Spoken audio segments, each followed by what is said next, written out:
Kegerusan informasi berbalut hoaks dan sara menjadi PR dan juga momok bagi para pemilih, termasuk juga pemilih pemula begitu. Banyak juga yang mengatakan PR Bawaslu kali ini sangat banyak karena seperti yang tadi disampaikan konsentrasi pemilihan di Jawa yang merupakan Jawa Barat adalah basisnya jumlah pemilih paling besar. Ini Bawaslu PR-nya banyak sekali. Bagaimana cara mengawasi, Pak? Pertama, perlu kami sampaikan sekira bahwa kita punya pengalaman pilkada serentak ini kan yang ketiga kalinya. Di 2015 pertama 269, alhamdulillah bisa berjalan lancar, damai. Kemudian yang kedua di 2017 ada 101, kemudian juga sudah selesai, damai. Kemudian ini adalah yang ketiga di 171 dikatakan oleh KPU. Nah, artinya beranjak dari pengalaman. Jadi sudah santai lah ya, sudah 3 kali, sudah 2 kali. Artinya beranjak dari pengalaman 1-2, kami kira ini tentu harus lebih baik dari aspek penyelenggaraan maupun mudah-mudahan dari aspek substantif demokrasinya juga ke depan harus lebih baik itu kan. Dipilih oleh kepala daerah yang terpilih oleh daerah yang baik betul itu kan itu. Iya, belum apa-apa sudah ada masalah mahar politik lah. Masalah yaitu tadi yang paling mahar politik begitu. Bagaimana Bawaslu melihat hal itu? Pertama kita lihat pada norma undang-undang ya. Memang bahwa di Undang-Undang 10 tahun 2016 sudah diatur apa itu persoalan money politik gitu kan. Jadi di undang-undang memang disebutkan kalau bahasa publiknya mahar politik, di undang-undang menyebutkan adalah bahwa partai politik dilarang menerima imbalan bentuk uang atau apapun di dalam proses pencalonan. Ini ketentuan normatif di Undang-Undang 10 itu kan.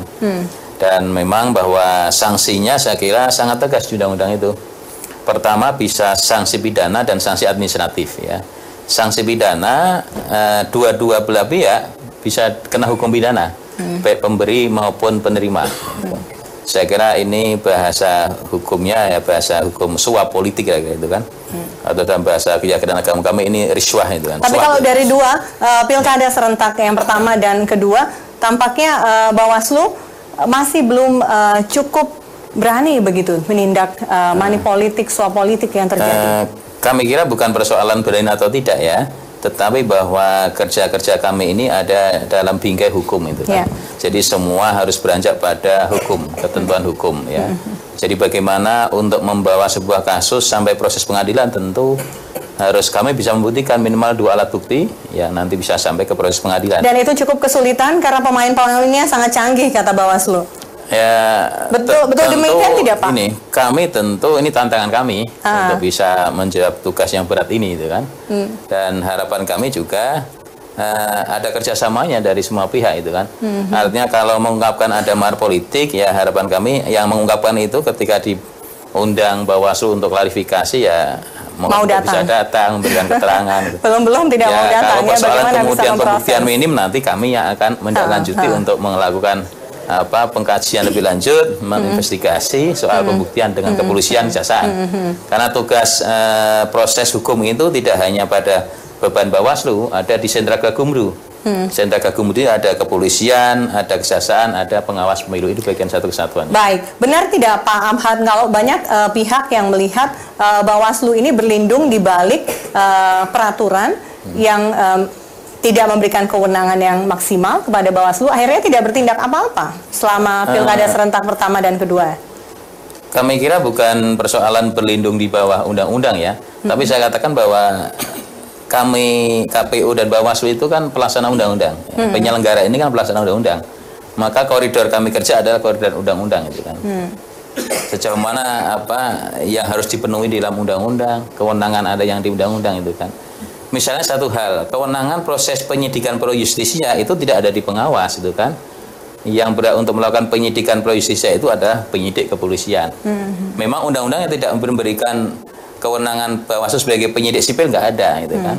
Ya maka kita koordinasi dengan penyidik di kepolisian. Penyidik. Untuk membuat yakin.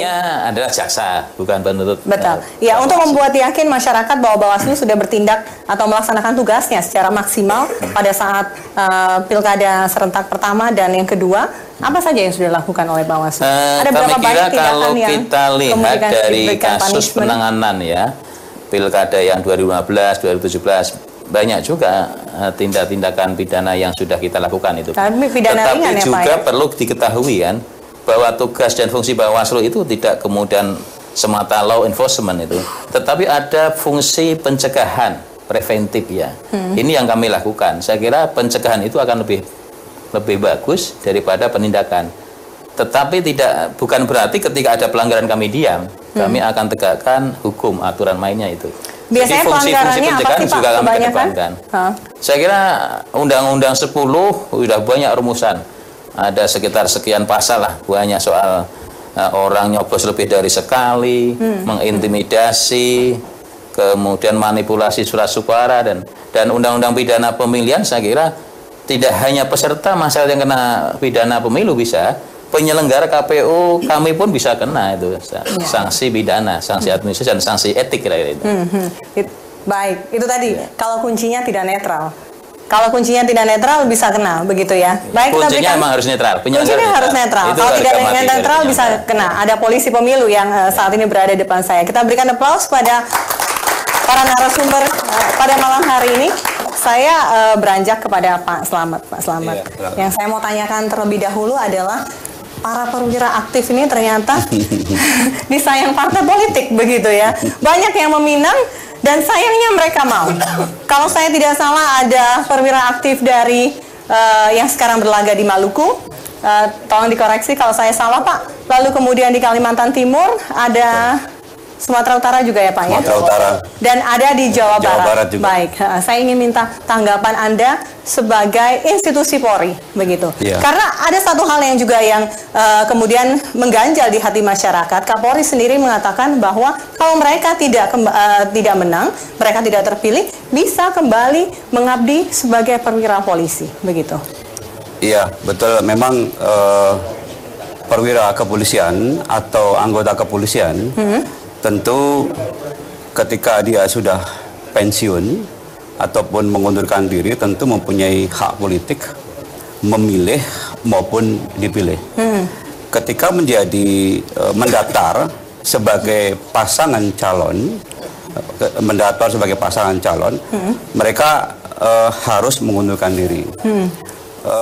Di dalam peraturan Kapolri, ketika ditetapkan secara permanen bahwa yang bersangkutan adalah pasangan calon tetap, maka dia otomatis sudah pensiun. Sudah pensiun, otomatis sudah pensiun dan tidak bisa kembali menduduki jabatannya dan sebagai perwira aktif kepolisian. Saya ingin tanya, Pak, keempat tadi beberapa rekan Anda yang ikut berlaga, begitu, bagaimana tanggapan dari institusi Polri? Polri mengizinkan, kemudian memberikan kemudahan kepada yang bersangkutan untuk mendaftar. Itu. Oke. Dan mendukung sepak terjang mereka? Secara praktis tidak boleh. Karena di dalam pasal... Secara pribadi boleh? Ya.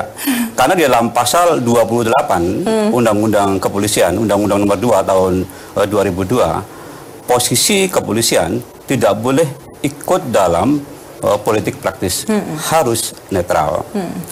Karena apa? Polisi ini adalah aparatur negara, pelaksana fungsi pemerintahan di bidang penegakan hukum, keamanan dan ketertiban masyarakat, perlindungan dan pengayoman masyarakat. Harus taat kepada asas-asas umum pemerintahan yang baik. Harus adil, harus memberikan manfaat kepada masyarakat, maka harus netral. Banyak pihak juga mempertanyakan bagaimana bisa netral begitu. 1 minggu sebelumnya masih menjadi perwira aktif, lalu kemudian tiba-tiba mundur, begitu. Masih banyak pengaruhnya di daerah tersebut yang bisa menggiring untuk memilih dirinya. Bagaimana itu, Pak? Mungkin itu persepsi ya.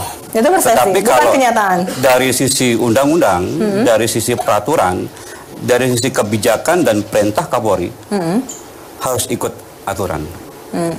Tidak boleh dalam ikut politik praktis itu. Selama belum mengundurkan diri dan pensiun. Iya, betul. Oke, baiklah, kita berikan aplaus kembali kepada sejumlah narasumber ini. Tadi saya sudah bertanya kepada penyelenggara pemilu, kepada kepolisian dan juga perwakilan dari Kemendagri. Nanti saya akan lempar pertanyaan kepada perwakilan partai politik peserta Pilkada serentak ketiga 2018. Tapi usai jeda berikut ini, tetaplah bersama kami.